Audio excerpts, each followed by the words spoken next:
In a time when books were not bought but born, when words were not typed but carved from silence, there was a place hidden, then deep within stone walls. A place where stillness lived and time slowed to the pace of breath. The scriptorium of the Priory of St. Giles the Constant. Imagine it now. The year is 1188. The first tendrils of morning light, thin and ethereal as spun silver, slide across the frosted horn windows of the monastery. Outside, the world of the English fenlands is hushed, swaddled in mist. There is only the soft, sighing stir of reeds in the nearby marsh, the distant, mournful lowing of an ox in the priory's fields, and the faint, meditative trickle of a fountain in the cloister garth. This is a land of water and sky, where the earth is soft and the horizon is a prayer whispered between heaven and earth. Inside the stone walls, the air is cool, a living presence that carries the scent of centuries. It smells faintly of beeswax from the candles, of the sharp, clean scent of stretched parchment, of old oak and worn stone. It is the perfume of devotion itself. You step into the scriptorium, not with noise, but with reverence. The heavy oak door, bound with iron, groans softly on its hinges, a sound as familiar as a prayer. The room it reveals is long and narrow, its vaulted ceiling ribbed with stone that seems to flow and arch like the branches of ancient trees. It is lined with a dozen wooden carrels, each angled just so, with sloped tops and sturdy benches, their surfaces worn smooth and dark by decades of quiet, unyielding labour. Dust, a fine golden powder, floats in the shafts of sunlight that cut through the narrow slit windows, illuminating nothing and everything. No one speaks here. They never do. This is a room of sacred silence, and a silence more profound than mere absence of sound. The rule of St. Benedict, the very spine of their lives, dictates it so. Let the scriptorium be a place of quiet industry, where the hand labours and the soul speaks to God. You hear it now, not silence like emptiness, but shabana, full of purpose. It is a symphony of subtleties. The quiet, rhythmic scratch of quills dancing across vellum, a sound like dry leaves skittering across flagstones, the whisper of a woolen habit brushing against a stone pillar, the soft, controlled inhale of breath before a difficult stroke begins. It is like wind across an old field. It is the language of reverence itself. At his customary desk, the third from the window overlooking the herb garden, Brother Elias begins his day. He is a man who has settled into the landscape of middle age. He is not young, but not yet old. His eyes, the colour of dark, wet earth, are gentle and deep-set, accustomed to focusing on the minute. His fingers, long and nimble, move with the profound patience of someone who has not merely made peace with slowness, but has embraced it as a form of grace. He wears the plain, undyed woolen habit of his order, tied at the waist with a worn leather cord from which hangs a simple wooden rosary. His hands, even after morning ablutions, bear the faint, indelible stains of ink. Always black, the mark of his vocation. He settles himself on the bench with a single mindful breath, not rushed, not delayed, just now. He does not begin his work immediately. First he greets his space. His gaze rests upon the tools laid out before him, trinity of craft, quill, ink, parchment. His primary quill lies waiting, freshly cut the evening before from a grey goose feather, its hollow shaft gleaming, its tip honed to a razor's sharpness. Beside it, a small unadorned ink pot made from baked clay, a humble vessel filled with ink the colour of a starless midnight. And before him, a single magnificent sheet of parchment, creamy, veined with the ghost lines of its former life, nearly breathing in the cool morning air. He does not presume to write. First he gazes at the page. His fingertips, calloused but sensitive, trace the straight-cut edges. He feels the slight imperfections, the natural, almost imperceptible dips and rises in the surface. Each sheet of vellum is a testament, a story unto itself. This one, he knows, came from a calf raised on a northern pasture, a gift from a patron in Durham. It has been cleaned and stretched and scraped with a crescent knife, then dried beneath sun and weight and time, until it became this smooth, resilient canvas. It is not just paper. It is story, sacrifice, and spirit. To waste it would be a sin, not just of carelessness, but of disrespect. The great bell in the priory tower has rung for lauds. the early morning prayer, and the sun has barely cleared the horizon. The world is scrubbed clean by the dawn. It is the perfect hour for writing. The mind is fresh, unburdened by the day's small anxieties. The world is quiet, and the ink, which he has just retrieved from its warmer shelf near the wall, is of the ideal viscosity. Across the room, brother Leo, a novice barely 20 years of age, shifts on his bench. A soft sigh escapes his lips, quickly stifled. Elias notices without turning his head. He has noticed Leo for weeks. The boy is earnest, his faith a bright, hot flame, but he's at war with the silence. His energy, so vibrant in the fields or the infirmary, becomes a coiled spring in the scriptorium. His quill scratches too loudly. He drops his stylus, he fidgets, he yearns to do, and does not yet understand that here, the most profound doing is a form of being. Elias offers a silent prayer for the boy. Patience, Lord. Grant him patience, and me the wisdom to guide him. He dips his quill. The motion is fluid, economical, perfected over 20 years. The tip disappears for a breath, then emerges, glistening with black potential. He lifts it gently, pausing for a fraction of a second to allow the excess to drip back into the pot. With infinite care, he presses the nib to the first ruled line on the page. And then, the sound. The sound that gives this chapter its name. A scratch. A whisper. A delicate, controlled breath dragged across skin. The room is filled with it now. All the scribes are at their work. The venerable brother Anselm, his back bent like an old yew tree, works on a psalter, his hand trembling but sure. The stout brother Michael, a man of simple heart and heavy hand, copies out accounts for the priory's estates. Each man moves at his own rhythm, but none too quickly. They are not merely transcribers, they are custodians. They know this is not a race, this is devotion. 1,000 years may pass before these words are read again, and they must last. Letter by letter, stroke by stroke, the Latin takes shape. Today, Elias is working on the great project of the scriptorium, a new copy of the Gospel of John for the Bishop of Lincoln. The words are as familiar to him as his own name, yet each time he writes them, he feels their power anew. In principio erat verbum, et verbum erat apud Deum, et Deus erat verbum. In the beginning was the Word, and the Word was with God, and the Word was God. It is not just scripture, it is prophecy in ink. It is the foundation of everything. Elias bends low, his breath slowing, his entire being focused into the tiny point where quill meets parchment. He does not simply write. He meditates with each curve of the quill. His mind, once prone to wandering, now slips into a practiced rhythm. Breath, ink, line, breath, ink, line. The world outside the narrow slit of the window ceases to exist. The lowing ox, the rustling leaves, the distant clang of the blacksmith's hammer, all fade into the periphery. There is only the word being born again through his hand. Occasionally, he stops. Not out of error, though that happens, but out of awareness. His body, a faithful servant, sends its signals. A tightness in the shoulder, a crick in the neck. He rolls his shoulders back, feeling the small release in his muscles. Stretches his fingers, splaying them wide before curling them into a gentle fist.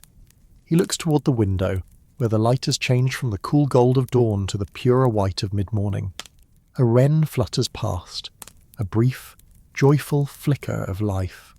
Somewhere in the monastery a door creaks, a heavy, final sound. Time continues, but not urgently. Here in the scriptorium of St. Giles, time does not rush. It sits beside you, a patient, silent companion. The wood beneath Elias's wrist is warm now, infused with the heat of his own body. The delicate tip of the quill, made of living matter, wears down slowly with each abrasive stroke on the vellum. After so many lines, the crispness fades, the ink flows a little thicker. The moment has come to recut it. He reaches into a small drawer in his carrel, its wooden handle smooth as a river stone, and retrieves a small sharp knife, his blade kept meticulously honed. This is the penknife, a tool as essential as the quill itself. He begins to whittle the point, turning the feather slowly, carefully in his left hand. The motions are practiced, precise, almost liturgical. He measures the angle, the sharpness, the symmetry of the tiny nib. Each sliver of feather falls in a soft, pale curl, to the stone floor below, a silent offering to the craft. He then makes the tiny, crucial vertical slit that will hold the ink. He tests the newly sharpened tip on a scrap of parchment kept for this purpose. A thin upward stroke, a thick downward one. Perfect. The line is clean, the flow of ink precise. He returns to the page. The scent of the ink is stronger now. That complex, iron-rich scent, tinged with vinegar from the preservative and the earthy perfume of the oak galls. It is not an unpleasant smell, it is grounding. It reminds Elias of where he sits, not just in this room, in this priory, but in a great unbroken chain of hands, stretching backward through time to the first desert fathers, each one carrying the torch of letters against the encroaching dark. The sun has climbed high in the sky now. The shadows have shifted, stretching in new directions across the floor.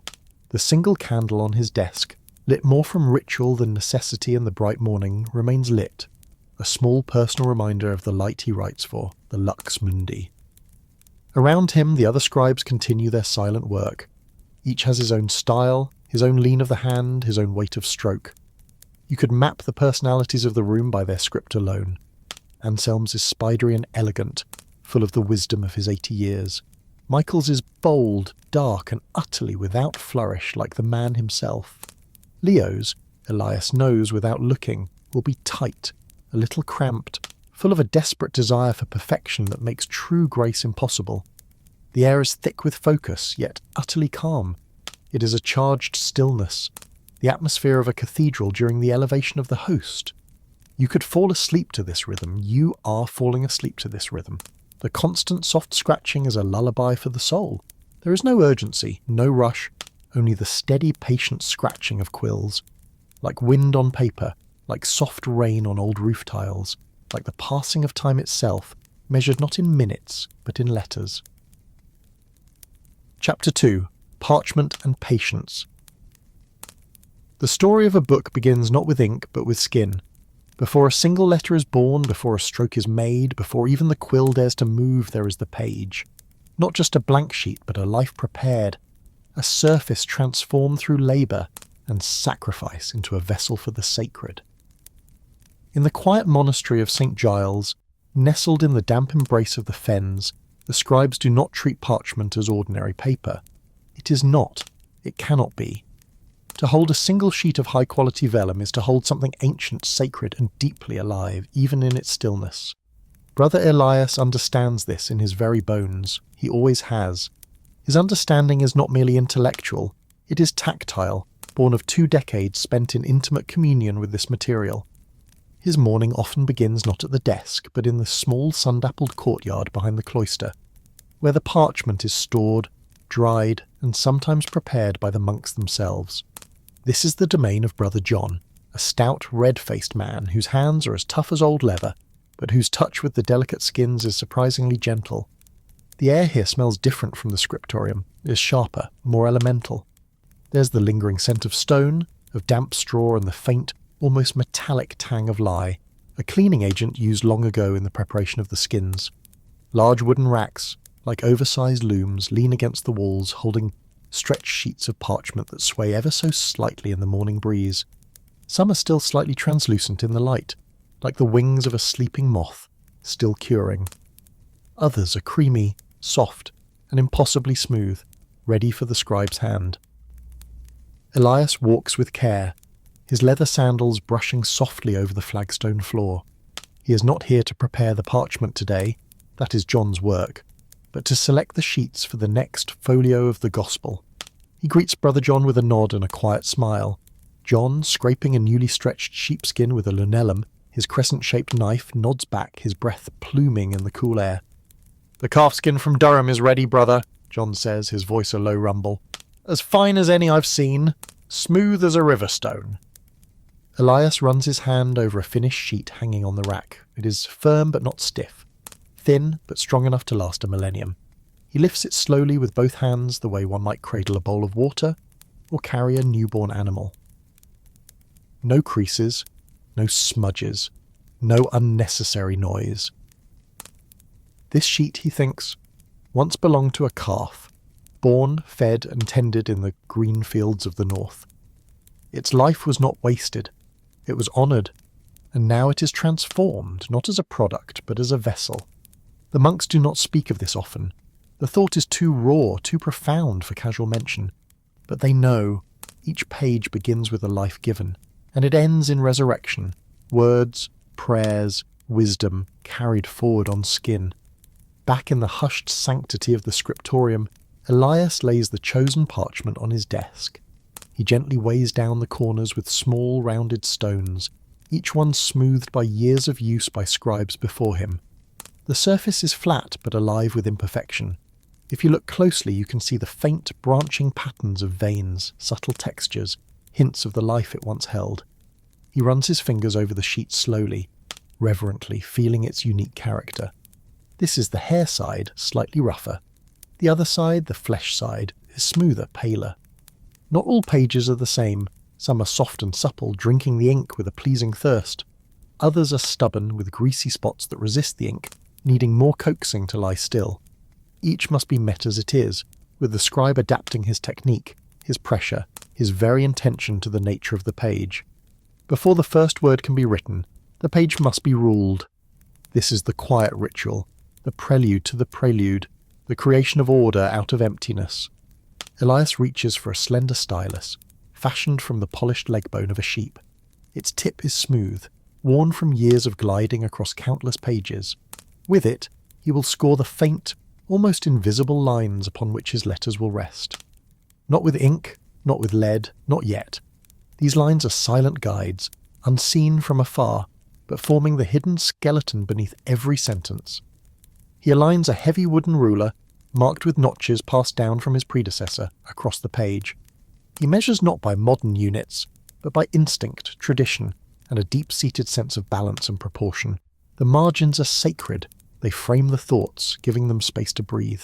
Too narrow and the text feels crowded, anxious. Too wide and the page feels empty, the words lost in a sea of white. He presses the bone stylus gently, not enough to pierce the vellum, only to impress it, creating a fine raised ridge on one side and a shallow furrow on the other. A soft, whispering sigh rises from the parchment as he draws the stylus across its surface. Line by line, the page receives its structure. The horizontal lines for the text, the twin vertical lines that will define the columns. The process is slow, meditative. To an outsider, this might seem tedious, time-consuming, utterly uneventful, but for Elias, this is the very centre of peace. Each line ruled is a breath released. Each column marked is a worldly worry let go. There is nothing beyond this act. There is no past, no future. Only the quiet sound of bone against skin and the profound stillness it brings. As he works, he hears a sharp intake of breath from across the room, followed by a muffled sound of distress. He looks up. It is Brother Leo. The young novice is staring, wide-eyed, at the sheet of parchment before him. A dark, ugly blotch of ink, large as a thumbprint, has fallen squarely in the centre of a freshly prepared page. A page of the finest Durham calfskin.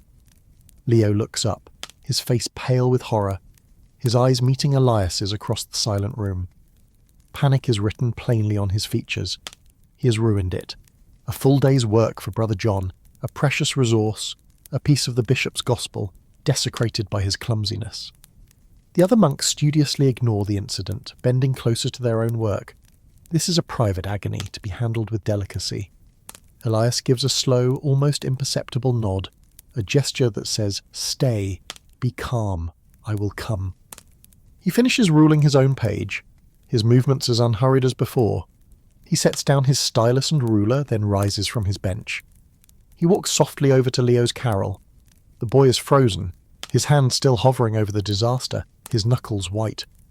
"Breathe, Brother Leo," Elias says, his voice a low whisper that barely disturbs the silence. Leo looks up at him, his eyes shining with unshed tears of frustration. I was careless. The quill was too full. I ruined it. Brother, I am not fit for this work." Elias looks at the black stain. It is indeed a terrible blotch, but his gaze is not one of condemnation. He places a hand gently on the boy's shoulder. "The page is not ruined," he says softly, "and neither are you. There is no scribe in this room who has not made this mistake. I once spilled an entire pot of red ink on a nearly finished psalter. A flicker of surprise crosses Leo's face. The thought of the serene, perfect brother Elias making such a catastrophic error is almost unimaginable. "What did you do?" Leo whispers. "I despaired," Elias admits with a faint smile. And our abbot, a very wise man, reminded me that our work is not about achieving a sterile perfection. It is about devotion. And devotion includes forgiveness. For the page and for ourselves. Now, let us see what can be done. He reaches for Leo's scraping knife. It is not the fine, curved blade for correcting small errors, but a sturdier one. He examines the blotch. The ink is still wet. We will blot what we can. He takes a piece of scrap linen and gently presses it to the stain, lifting the excess ink. The mark is fainter now, but still a dark grey ghost. "Now," Elias says, "we wait. It must be completely dry before we can scrape. To scrape it now would be to smear it deeper into the fibres. While we wait, you will fetch your pumice." Leo, his panic subsiding into a quiet shame, nods and scurries off to the supply cupboard. Elias returns to his own desk. He does not begin writing. He knows Leo is watching him. He takes up his own pumice block, a small porous piece of volcanic stone, and a fine cloth bag filled with powdered pumice. He sprinkles a little of the fine grey dust onto his own newly ruled page. Then, with a soft linen cloth, he begins to rub in slow, gentle, circular motions. This action has a practical purpose. It removes any residual oils from the parchment, slightly roughs the surface to a fine nap, and evens out the fibres, leaving the page perfectly receptive to ink. And yet it's not just physical, it's mental. This rubbing, this smoothing is its own kind of prayer. It slows the mind, settles the breath. It is a lesson in patience made manifest. By the time Elias is done, his mind is calm, the world narrowed to this desk, this parchment, this single focused moment. Leo returns and watches him for a moment before beginning the same process on a fresh sheet of parchment. Elias allows the silence to stretch, to do its work. After some time, he goes back to Leo's desk and inspects the ink stain. It is dry. "Now, the knife," Elias says. "Slowly, with a light touch. You're not cutting. You're shaving away the very topmost layer of the skin. Layer by infinitesimal layer. Let the knife do the work. Do not force it." He guides Leo's hand for the first few strokes, showing him the correct angle, the right pressure. A fine greyish powder begins to lift from the page as Leo carefully scrapes away the ink-stained vellum. It is painstaking, nerve-wracking work. "Patience, brother," Elias murmurs whenever Leo's hand begins to rush. "The page will wait for you. God is in no hurry." It takes nearly an hour. The dark stain is gone, replaced by a slightly thinner, rougher patch on the vellum. It is not perfect. It will never be perfect. A skilled eye will always see the repair. "Now," Elias says, "take your pumice stone and burnish the spot. Smooth it down gently." Leo does as he is told, his movements now careful and deliberate. When he has finished, the patch is much smoother, though still a visible scar. "It is still marked," Leo says, his voice full of disappointment. "Yes," Elias agrees. "It is. It now has a story of a mistake and of its redemption. A story of patience. When you write on this page, you will remember this, and you will be a better scribe for it. Do you understand?" Leo looks from the scarred page to Elias's calm, compassionate face. For the first time he seems to understand that the stillness of the scriptorium is not an absence, but a presence. That the patience required is not a punishment, but a tool. "I think so, brother," he says, his voice humbled. "Good," Elias says, giving his shoulder a final firm squeeze. "Then let us return to the word." He walks back to his own desk. He gently lifts his page to the window, checking its surface in the angled light. The ruled lines are visible, barely. The pores are even. The page feels right. And so at last he returns to his bench, straightens his back, rolls his shoulders, and lowers his gaze. The parchment lies before him like a promise. His fingers rest upon its edge, and he waits. Not for anything in particular, just for the right moment to begin. There is no rush, there never is, because the page will wait, the ink will wait, and the story will come when the hands and heart are ready. Chapter 3. The Dance of the Quill. where thoughts flow not in speech but in silence, feather and ink. There is a moment, a sacred suspended breath of time, just before the ink touches the page, when all of creation seems to hold its breath. The quill hovers, a feather balanced between intention and action. The parchment waits, a silent landscape of possibility. And the monk, he simply listens. It is not a listening for sound, but for readiness. A listening to the character of the page, a listening to the subtle pulse within his own fingertips, a listening to the deep resonant stillness that has settled within his chest after the morning's prayers and preparations. Brother Elias knows this moment as intimately as he knows the lines on his own hand. He has sat with it every morning for more than 20 years. Each time it greets him like an old, trusted companion, silent, patient, unwavering. The quill he holds is an extension of his own body. Fashioned from the primary flight feather of a grey goose, its hollow shaft is smooth against his fingers, slightly worn from the pressure of his grip. It carries the faint, ghostly memory of letters long since written and dried, prayers copied months before, passages of scripture transcribed line by line, but today its nib is newly sharpened, freshly slit by his own hand. It is ready to speak once more. He dips it into the ink pot. The motion is slow, deliberate, a baptism. The tip disappears into the pot of iron gall ink, black as midnight, still faintly warm from its place on the heated shelf near the corner hearth. A soft, inaudible swirl marks its path beneath the surface. He lifts it gently, his eyes fixed on the point. A single perfect drop of ink trembles at the tip for a heartbeat before he deftly touches it to the lip of the pot, letting it fall back home. He leans forward, his shoulders relaxed, his back straight, and begins. The first letter forms, a long, gracefully arching descender of the capital I in principio, the beginning. The sound it makes is soft, yet it fills the universe of his carol. It is the unmistakable sound of the scriptorium, a whisper across skin, a feather dragging against a drum. A scratch, yes, but not a harsh or angry sound. It is more like a breath made visible, a thought given voice. This is the music of St. Giles, a music not sung with voices, but with motion, a music not played on lutes or lyres, but on vellum and vellum alone. Stroke by stroke, Elias writes. His hand moves with a fluid grace that belies the intense concentration required. He is not merely copying letters, he is building them according to the strict, beautiful geometry of the Carolingian minuscule script they use at St. Giles.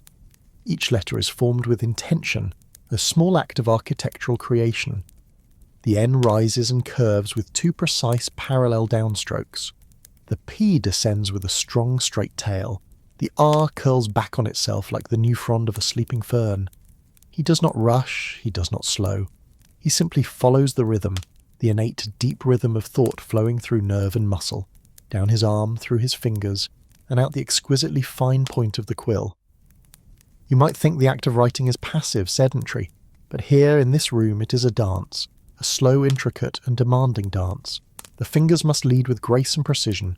The wrist must remain soft and flexible, never locked. The shoulder must be steady, a stable anchor for the arm's movement. The monk must keep his breath slow and even, his spine straight to avoid cramping, his gaze calm and focused. Even the angle of the quill is a study in precision, held at roughly 45 degrees to the line of writing. Not too upright, lest the ink blot and pool, not too flat, lest the line become thin and starved.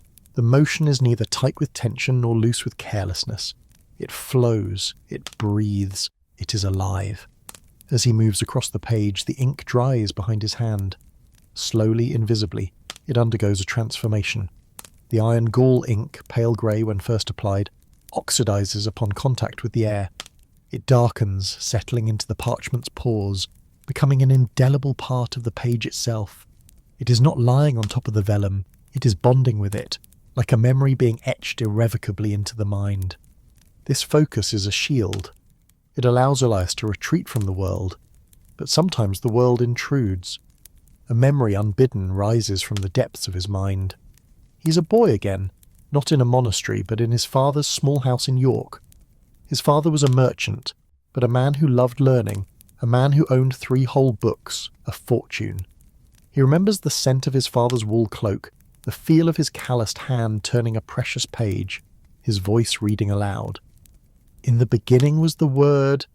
That was where the seed was planted. The awe he felt then for the power locked within those strange black shapes on the page is the same awe he feels now as he forms them himself. The memory is sweet, but tinged with the sorrow of loss. He pauses, his quill hovering. He allows the memory to be what it is, a wisp of the past, then gently lets it go, returning his full attention to the letter at hand. His father is with God now, and this work, this gospel, is a bridge between that world and this. Occasionally, despite his skill, an error occurs. The ink bleeds a little too wide as it hits a greasy spot on the parchment. A droplet escapes its intended line. A sudden, involuntary flick of the quill goes too far. Elias pauses. He does not sigh. He does not curse under his breath. He simply stops. He lifts his blade, not the penknife, but a finer, more delicate curved knife known as an eraser, used not for harm, but for forgiveness. With the utmost care, he begins to scrape away the mistake. The process is terrifyingly delicate. He shaves away the ink, layer by microscopic layer, taking care never to cut too deep, never to create a hole. The black ink lifts as a fine dust. The vellum thins but resettles, and the page forgives. He then burnishes the spot with a smooth piece of bone or agate until it is ready to receive the ink again. He begins again. No anger, no frustration, only patience deep and wide as the fens themselves. In the scriptorium, there is no such thing as sterile perfection. There is only persistence, only grace, only the quiet, humble work of correction and continuation. At times, Elias must recut his quill. It is a moment of punctuation in the long sentence of his day. He sets down his pen and reaches for the penknife once more, this time not to correct a mistake, but to prepare for what is to come. With quiet, meditative concentration, he shaves the worn nib. Feather shavings, like tiny, curled slivers of snow, drift onto the desk. He reslits the point. He tests the sharpness with a few quick practice strokes on his scrap parchment. Then, once satisfied, he returns to the gospel. The writing resumes. Its rhythm is the heartbeat of the room. Sometimes the work calls for him to switch to red ink, rubrica, for capital letters, for sacred names, for headings that mark a new chapter. The red is made from cinnabar or minium, a brilliant warm pigment that glows on the page like fire held in stasis. For this, he uses a different quill, one designated only for red ink. The red does not behave like the black iron gall. It flows differently, a bit thicker. It dries more slowly. It smells faintly of minerals and earth. It requires a different touch from the hand, a different kind of breath from the scribe. This too is part of the dance, the ability to adapt, to respond to the needs of the material. Every few lines, Elias leans back, not to rest, but to see, to witness, to let his eyes travel across the page and feel the rhythm not just of the letters, but of the space between them. The spacing, the interlineage, is crucial. The shape of each word, the flow of the lines as they align in their column. A page is not just a collection of sentences, it is a composition, a carefully constructed balance of space and weight, of ink and emptiness, of silence and sound. Around him the other scribes write in their own unique rhythms. Old Anselm's hand sometimes falters, a letter ending in a slight tremor, yet he continues, his devotion a testament against the frailties of the body. Across the way, Leo's scratching has become quieter, more measured since the incident with the ink blot. He is learning. Elias sends another silent prayer of thanks. The dance of the quill is solitary, but it is never lonely. Each scribe is an island of concentration, yet they are all connected by the invisible threads of their shared purpose, floating in the same sea of sacred silence. Outside, the sun has reached its zenith and begins its slow descent. The shadows in the room soften and stretch. The candle on Elias's desk flickers faintly in a stray draught, though its light is no longer needed in the bright afternoon. He does not snuff it out. It is part of the ritual, a small constant flame, like the fire of language itself, kept alive by discipline and devotion. He dips the quill again, and again. Each time the ink in the pot is slightly thicker, slightly cooler as the day wears on. Each time his hand adapts. Sometimes a thought, a doubt will pause in his mind. Is my work worthy? Will this book bring a soul closer to God, or is it merely an act of pride, of showing my skill? He sets the quill down in its rest and simply looks, not at the words he has written, but beyond them, through the narrow window, into the walled garden where Brother Michael is tending the herbs, at the wind moving through the lavender, at the silent, eternal movement of God through the ordinary, humble things of the world. And then he returns. The doubt recedes, replaced by the simple, grounding reality of the task. The work is not about him, it is not about his worthiness, it is about the gospel. He is merely the vessel, the hand, and so he writes once more. There is no rush, there is no looming end goal to be achieved, there is only the motion, a dance repeated every day, for hours, for decades, and slowly, through this gentle, faithful, unceasing repetition, the book writes itself. Chapter 4, Ink from Earth and Fire. Before the page can receive the word, the earth must give of itself. Long before the scribe lifts his quill, long before the elegant shapes of the letters are formed, even before the parchment is ruled and smoothed, there is the ink, dark, silent, potent, waiting in its humble clay pot. But ink does not appear from nowhere. It is not bought from a market. It is not summoned by a simple command. It is made, slowly, reverently, patiently, by hand and heat and time. It is an act of alchemy, transforming the humble and the wounded into something powerful and enduring. It begins always in the forest. Brother Elias remembers these walks well from his younger days, when his duties were more varied. Now the task falls to younger monks, like Brother Leo, and is overseen by the steady hand of Brother Thomas, the priory's ink maker and general custodian of crafts. Elias joins them one crisp autumn morning, a welcome respite from the intense focus of the carol. The air is sharp with the scent of wood smoke and damp earth. The rising sun casts long, dramatic shadows through the skeletal branches of the trees. Their footsteps are muffled by a thick carpet of fallen leaves in shades of gold, rust and brown. They walk through the priory's own small woodland, a managed stand of oak and elm, listening to the calls of jays echoing through the canopy.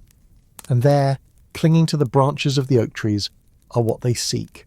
Small, round, dark knots scattered across the twigs. Oak galls. To an unknowing eye they look like a strange woody fruit, rough and speckled, like nature's forgotten marbles. But they are not fruit. They are born of reaction, of intrusion and defence. They are the tree's response to the sting of a tiny gall wasp which lays its egg within the tender bark. The tree, in its effort to contain the intruder, creates this hard, woody growth around the larva, a wound that forms a knot. And in that knot, in the rich tannins produced by the tree's defensive effort, lies the very power of the ink. "Look here, Brother Leo," says Thomas, his voice practical and low. He points to a particularly large, dark gall. "See how it has no hole? That means the wasp has not yet emerged. The gall is whole. It will be richest in what we need." They gather them gently, their fingers cold in the morning air, never with greed, only what is needed for the next season's supply of ink. Elias watches Leo, who handles the galls with a newfound reverence, his earlier impatience replaced by a quiet curiosity. He's beginning to see the interconnectedness of their world, how even a tiny insect's life cycle contributes to the creation of a gospel. They carry them back to the monastery in cloth satchels slung over their shoulders. Each gall is small but potent, filled with the deep, astringent properties that, when combined with iron, will create the most permanent blackest of blacks. Back at the priory, the work moves to a small, soot-darkened outbuilding near the kitchens, Brother Thomas's workshop. Here, the process of transformation begins. The galls are spread out on wooden trays and left to dry near the warm hearth for several days until they are brittle and light. Then comes the crushing. Thomas uses a heavy stone mortar and pestle, a tool that has been in use at St. Giles for a century. He pours the dried galls in and begins to grind. The rhythmic, heavy thump scrape of stone against stone is a deeply satisfying sound. The air fills with a dry, earthy scent, the perfume of the deep forest and ancient wood. The galls are reduced to a fine, dark powder, almost like rich soil. Next comes the boiling. This is the heart of the alchemy. In a heavy iron pot suspended on a metal hook above a carefully controlled fire, Thomas combines the ingredients. He starts with rainwater, collected in a barrel for its purity. He adds the gall powder, stirring it in with a long wooden spoon. The pot simmers, slowly. The water darkens, turning the colour of strong tea. Steam fragrant with the scent of oak rises in lazy, hypnotic curls. The room fills with a scent that is old, ancient even, not unpleasant, just elemental. Iron is added next, not in large chunks, but in the form of ferrous sulfate, which they call copperas or vitriol, a crystalline substance that Thomas prepares by steeping old iron nails and scraps from the blacksmith's shop in wine, until the green crystals form. He adds a precise amount of the vitriol to the simmering pot. The reaction is immediate and magical. The brownish liquid reacts with the gallic acid, and the mixture transforms, darkening to a deep, profound black. This is not chemistry as we would know it. This is ritual. This is craft passed down from master to apprentice through generations. The monks do not rush the boil. They stir occasionally with the wooden spoon. They might hum a low chant under their breath. They listen to the gentle crackle of the fire, to the soft pop and hiss of bubbles rising to the surface. It is a slow magic, fire and bark, metal and memory all coming together in the pot. Finally a binder is added. Gum arabic, the hardened sap of the acacia tree, sourced through traders who bring it from distant sun-scorched lands. The gum will give the ink its viscosity and sheen, and help it adhere smoothly to the parchment. Thomas stirs it in until it dissolves completely. After several hours, the pot is carefully removed from the fire. The ink must cool, its transformation settling, and then it must be strained. Through a piece of fine linen cloth, the liquid is poured. It is thick and syrupy now, like oil mixed with shadow. The gall sediment and any impurities are caught in the cloth. What remains is pure iron gall ink, dark as a sealed tomb, smooth as honey, alive with potential. It is then decanted into small clay pots, each one made by a local potter. Some are sealed with beeswax for long-term keeping. Others are left open in the scriptorium's warming cupboard, ready for the scribe's daily use. Elias receives a fresh pot from Brother Thomas that afternoon. The clay is still faintly warm from the boiled liquid. He lifts the small wooden lid and inhales. The scent is sharp and complex. Iron, a hint of vinegar used as a preservative, and the deep note of wood smoke. He smiles faintly. This ink is good. It's a strong batch. It will flow well from the quill. He carries it to his desk with the care one might afford a relic, and he sets it beside his quill rest. The ink will now live on his desk, a silent partner in his work. But its story does not end here. It is a living substance. It will change with the air, with the light. On a damp day it might flow more freely. On a dry, cold day it will thicken. It must be stirred gently with a feather tip before each use.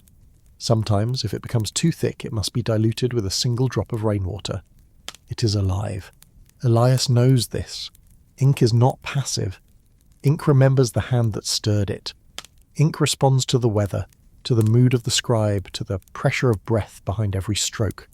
It will stain his fingers, a mark of his trade he will carry to his grave. It will darken the wood grain of his desk where drops have fallen over the years.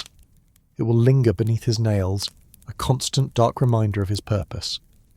But it will also become something more. It will become a name, a sermon, a truth, a prayer. It will become the gospel, all from a wound in a tree, all from rusted metal, all from earth and fire. Sometimes, as he prepares to write, Elias thinks of the incredible journey of a single sentence. From a wasp's sting to a tree's gall, from gall to powder, from powder to the boil, from the boil to ink, from the ink in his pot to the nib of his quill, from the quill to the page, from the page to the eye of a reader, from that reader's eye to their soul.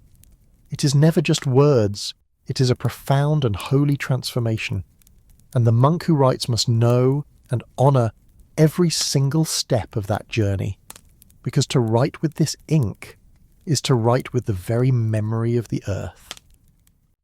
Chapter 5. Moments between the words. In the vast, silent space between the ink and the breath, there lives a different kind of prayer. The scriptorium of St. Giles is a place of writing.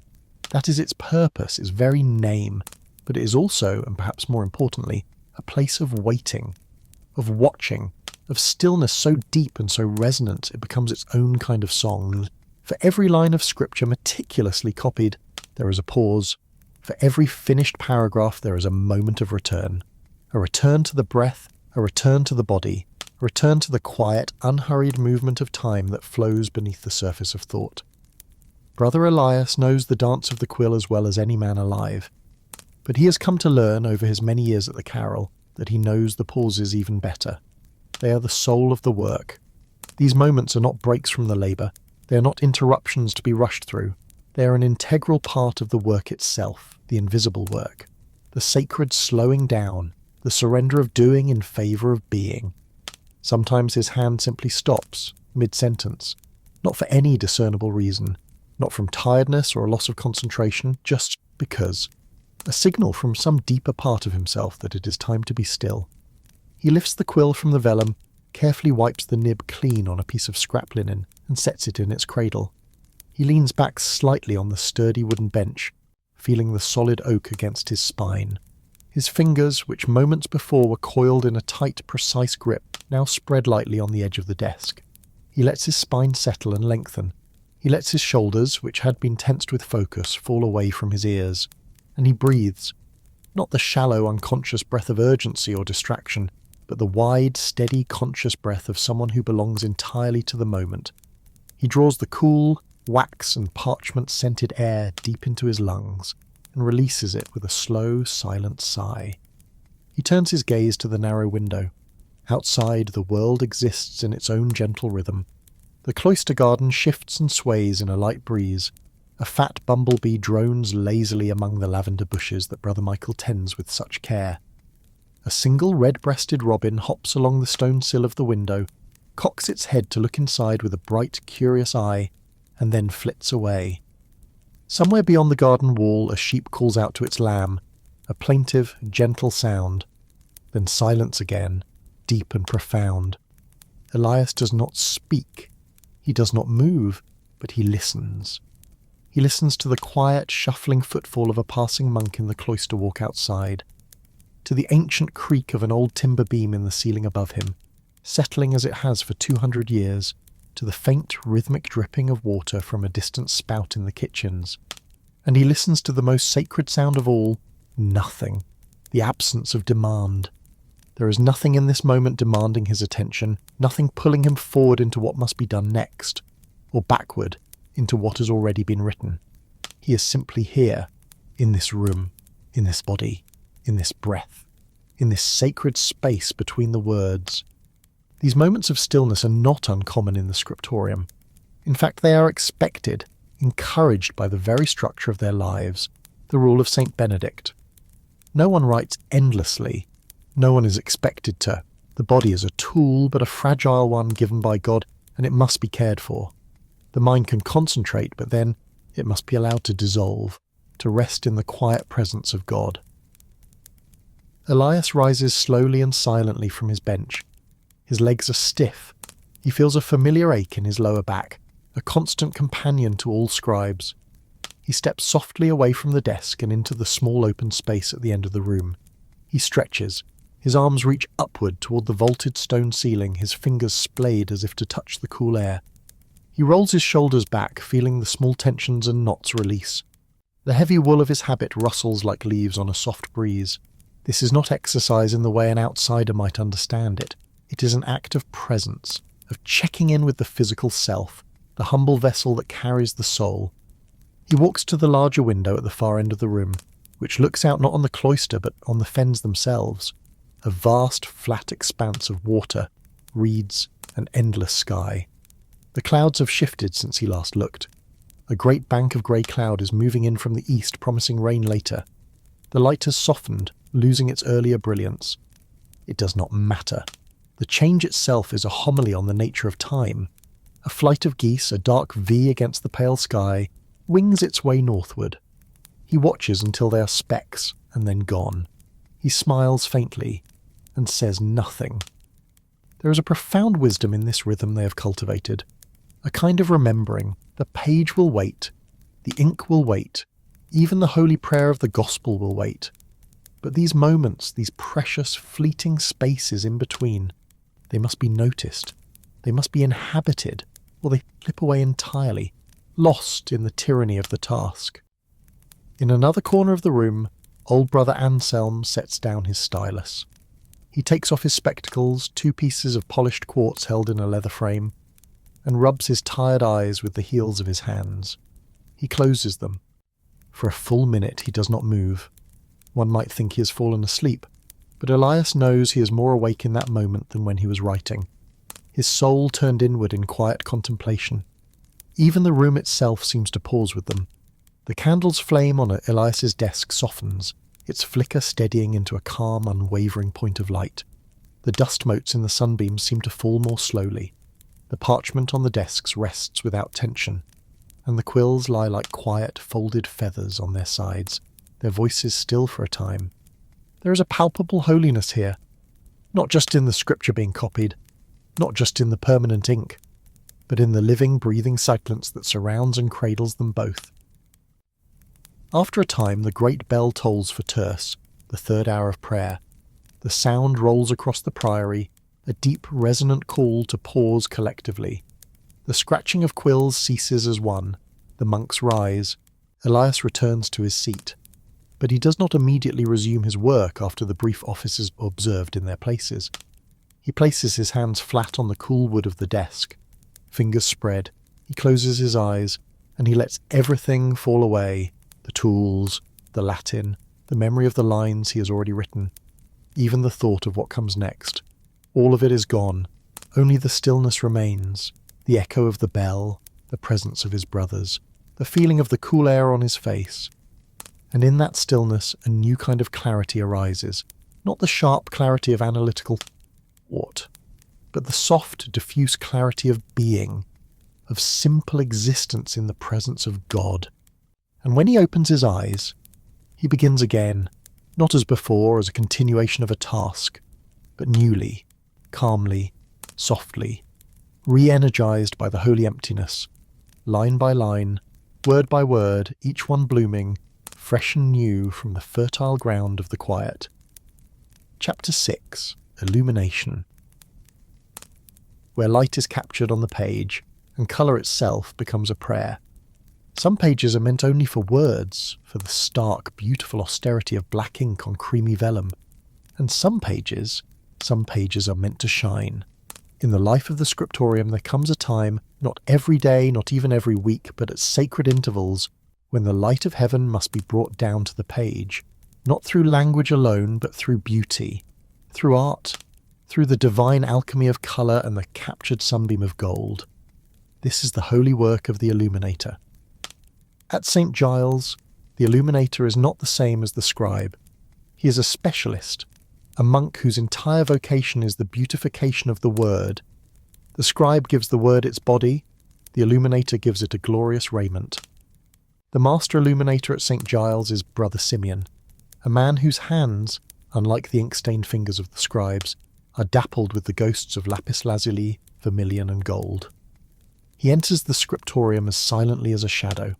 His robes are immaculately clean, his movements slow and deliberate. He carries with him a long, flat wooden case, its surface worn smooth by years of use. Inside rests his treasury, brushes made from the finest squirrel or ermine hair, a small glass dish for mixing, a burnisher of agate, a palette of powdered pigments in shells, and, tucked within a tiny cloth-lined box, small impossibly thin squares of hammered gold leaf. He does not speak, he needs no introduction. The very air in the scriptorium seems to shift as he arrives, growing heavier with anticipation. The scribes, deep in their own work, look up only briefly, a flicker of acknowledgement, then bow their heads again in quiet respect for the master. Brother Elias, who has just finished copying the final verses of a chapter of the Gospel, closes his inkwell and carefully sets his quill aside. The page before him is a model of scribal art. The text is precise, the columns perfectly aligned, the letters balanced and clean. And at the start of the next chapter, a large open space waits. A large ornate initial letter A for Amen, Amen, Dico Vobis has been left untouched by his quill. The shape has been lightly sketched in with a metal point, a silent invitation. It is here that Brother Simeon will begin his sacred craft. Simeon sets up his workstation at a small clean table near the best light. He lays out his tools with the precision of a priest arranging the altar. He does not begin with colour, he begins with gold. First he prepares his gesso, a mixture of gypsum, chalk, and a binder like fish glue, which he has cooked to a thick, smooth paste. Using a fine-tipped brush, he carefully paints the shape of the letter A, just the space where the gold will lie with this sticky white gesso. He builds it up in layers, creating a raised, cushioned bed for the gold leaf. The work is slow, precise, his breathing even and controlled.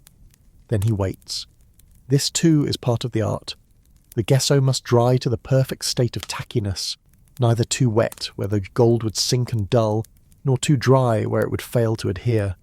He tests it with a knuckle. The room continues its quiet life around him.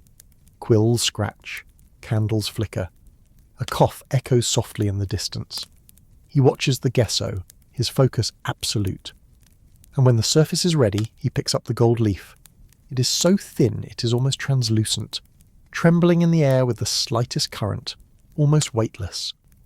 To handle it, he uses a special tool, a gilder's tip, a flat brush of fine hair.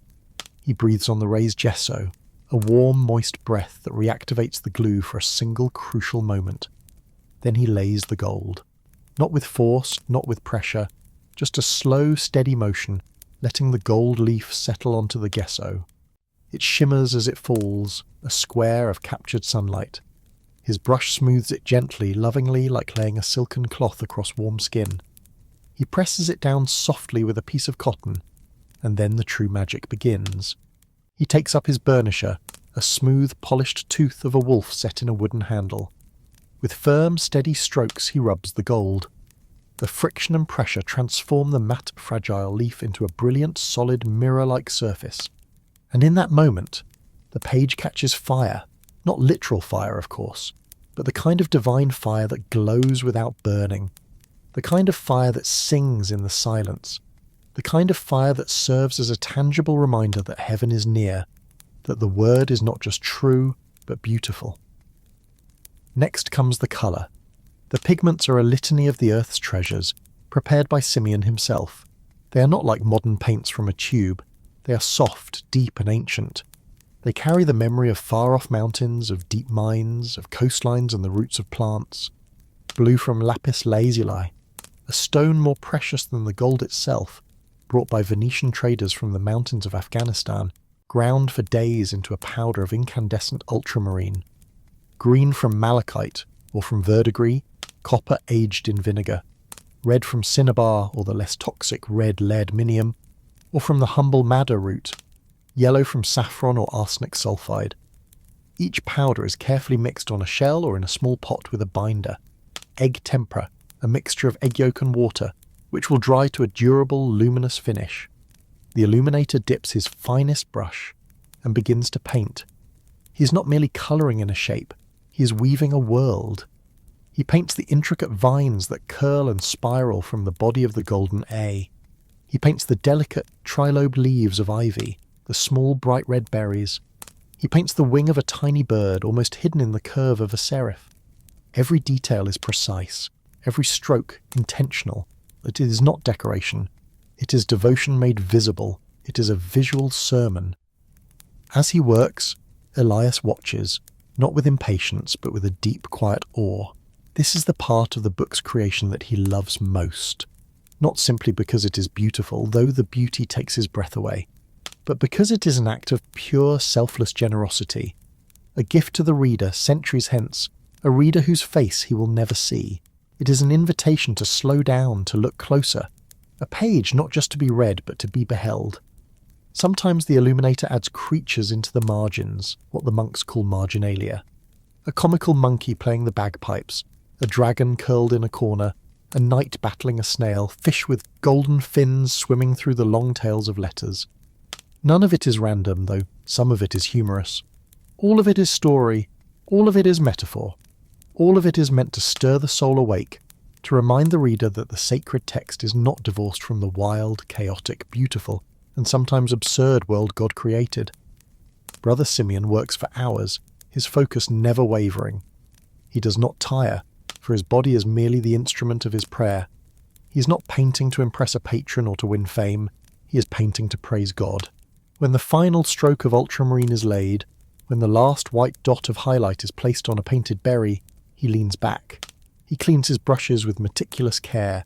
He closes his eyes, and for a long moment he says nothing, just breathes, just feels, just lets the page glow in the afternoon light.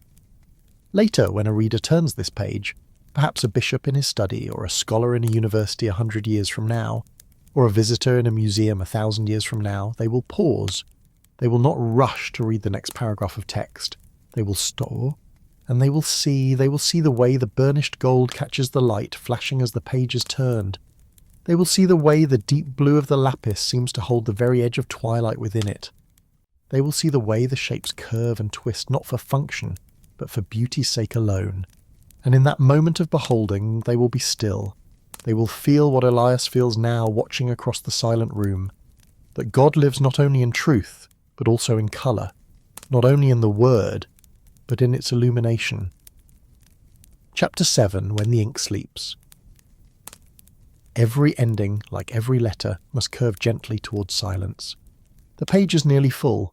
The lines of black Latin march in disciplined, beautiful order down the column. The ink in the little clay pot is running low, showing the muddy bottom. The sun, a great weary orb of molten gold, has dipped behind the western wall of the monastery. Its final rays slant through the high windows, laying long shafts of light across the stone floor like a second ethereal parchment, wide and quiet and unmarked. Brother Elias lifts his quill one last time for the day. One final word, one final stroke, a period, the punctus, dark, round, absolute, a small anchor at the end of a long sentence. He holds the quill poised for a moment longer, then sets it down in its wooden rest. There is no sound, no applause, no external signal that something of significance has been completed. Just the deep, resonant hush of a room that knows. The work for this day is done. He leans back on the bench, the familiar ache in his back a dull, comforting presence. His eyes, soft and unfocused, gaze at the page before him. The manuscript is far from finished. The Gospel of John is a long and profound journey, but this page, this day, this singular, unrepeatable moment is complete. The letters lie in gentle, unwavering order, straight and dark, measured and still. They seem to breathe on the page, a quiet, sleeping army of truth, even though they cannot move. He runs his fingers just above the surface of the vellum, never touching, for the ink is still setting, but feeling the faint warmth that still lingers in the air above the fresh script, a ghost of the creative act. He smiles, a small inward-turning smile of deep satisfaction, not of pride but of gratitude. Gratitude for the strength in his hand, for the focus of his mind, for the quiet that allowed the work to be done. Then, with movements that are themselves a kind of prayer, he begins the last ritual of the day, the putting away.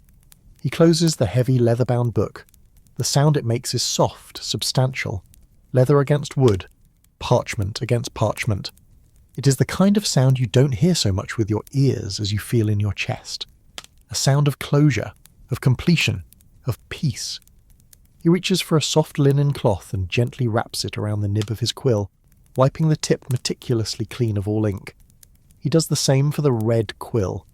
He places the small carved wooden lid back on his inkpot, sealing the remaining ink from the air. The burnisher, the stylus, the scraping knife, each is wiped clean and placed carefully into its designated slot in the shallow drawer of his carrel. The desk is cleared slowly, methodically, one tool at a time. Nothing is hurried, nothing is forgotten. The single candle still burns on his desk, its small flame a brave point of light in the growing dusk that has taken the room in its soft grey arms. Its flame wavers, not from a draught, but from the simple physics of its own consumption. Elias stands. He cups his hand around the flame, and he blows. A single, gentle puff of air. The light dances for a moment, a final brilliant flicker, and then it fades into a thin curl of white smoke, its waxy scent rising into the twilight. The scriptorium is not dark, not fully. The blue-grey light of evening seeps in through the high windows, the kind of light the French call l'heure bleue, the blue hour. It softens the sharp corners of the carols, flattens the shadows, hushes the air into an even deeper state of repose. The other desks are empty now. The monks have gone, first to vespers, the evening prayer, and then to the refectory for their simple silent meal.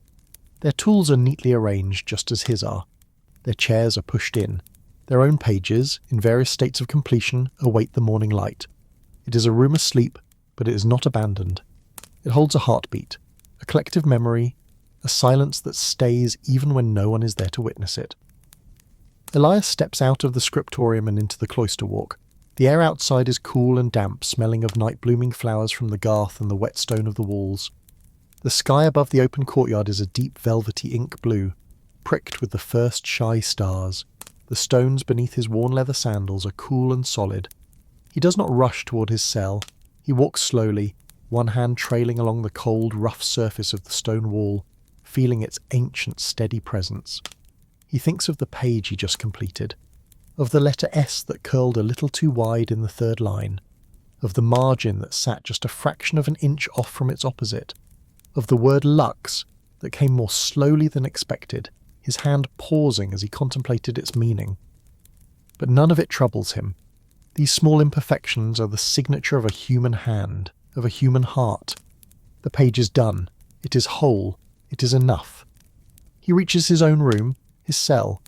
It is a small, simple, whitewashed space, a narrow cot stuffed with straw, a wooden crucifix on the wall, a clay jug of water, and a small unglazed window looking out over the fens. There is nothing here of worldly value. There is everything here that he needs. He kneels on the cold stone floor beside his cot, not to recite formal prayers, but simply to be, not to ask for more, but to offer thanks for breath, for ink, for the page, for the ache in his back and the stain on his fingers, for the gift of another day spent in the service of the Word. And when he finally lies down on the cot, pulling the coarse woolen blanket over himself, he closes his eyes. He does not dream of grand things, not of cities or crowns or battles or gold. He dreams of letters, one by one, falling like soft black rain, across an endless sky of vellum. Outside, the stars wheel slowly in their majestic silent dance. The wind shifts in the reeds of the marsh, the last candle in the abbot's window flickers, and then goes out, and somewhere in the heart of the sleeping priory, locked away in the quiet, fireproof cupboard, a finished page sleeps, wrapped in silence, held by time, bathed in ink, waiting for the dawn.